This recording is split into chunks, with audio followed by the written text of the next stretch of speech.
10 பயனுள்ள சமையலறை tips.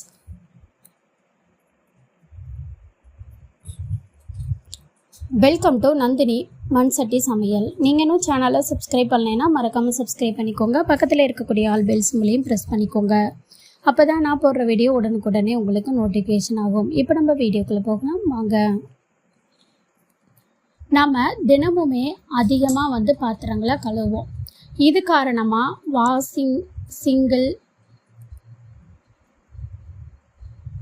Passion இருக்கு இல்லைங்களா, அதில் அடிக்கடி அடைப்பு ஏற்படும். இந்த அடைப்பை சுத்தம் செய்ய ரொம்ப கஷ்டப்படுவோம்.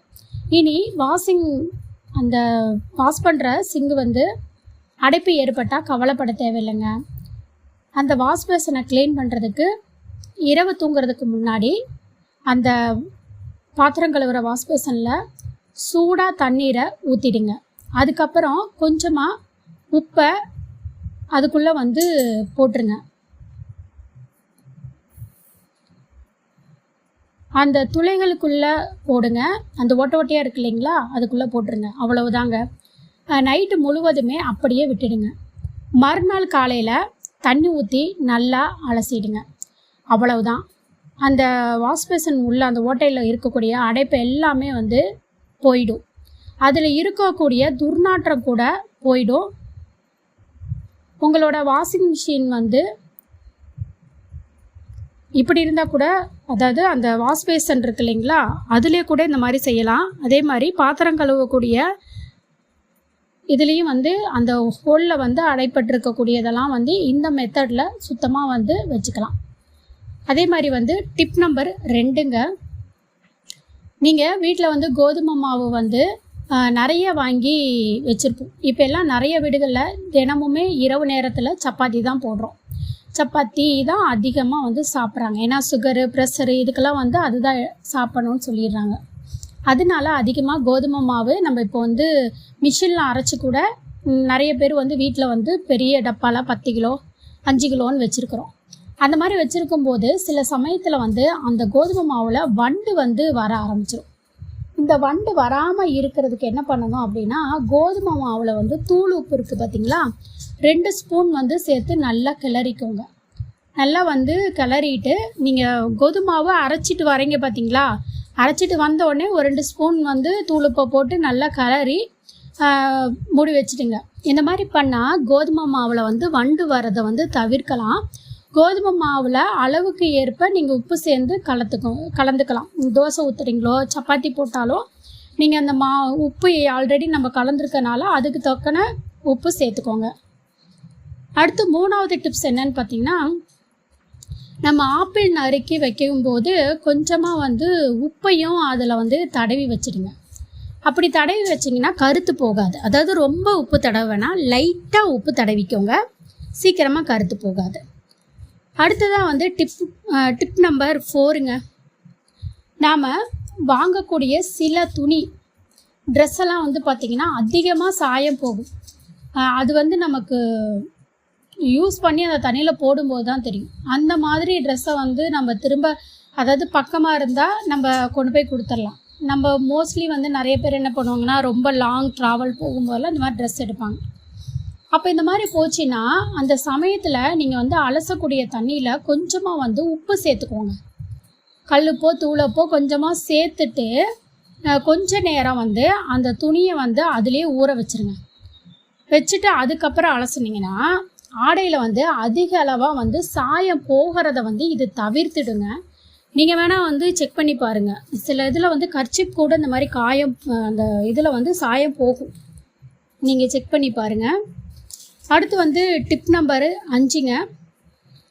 பித்தளை அதே மாதிரி செம்பு பாத்திரங்கள் இதெல்லாம் நம்ம விளக்கும்போது எலுமிச்சை சாறு இருக்குது பார்த்தீங்களா, அந்த எலுமிச்சை சாறில் தூள் உப்பு சேர்த்து நல்லா பேஸ்ட்டு போல் நல்லா கலந்துக்கோங்க.